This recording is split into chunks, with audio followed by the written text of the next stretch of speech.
sei se vocês estão vendo.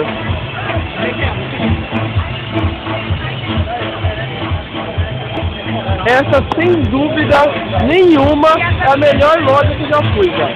Não, Chique? Mano, é a loja só de fazer eletrônico. Só tem gente louca lá dentro. Mano, é que a gente não pode filmar lá dentro. Eu sempre tentei, mas já chegou um guardinha lá e não deixou. Não deu nem pra filmar nem um pouquinho. São 3 andares, a loja tudo de metal, o bagulho por dentro. Ó. Cyberdoll. Tudo de metal por dentro. E, meu, 3 andares, DJ tocando, com som foda, com robô. Todos os vendedores, os caras, tipo, até com os bagulho na cara, tipo de high-tech, assim, com uns nervos, sei lá, mano, não sei nem o que falar, velho, o que era aquilo. Meu, cê é louco. Meu, a gente tá, o nome da onde a gente tá, chama Royce Hospital, que a gente vai voltar amanhã.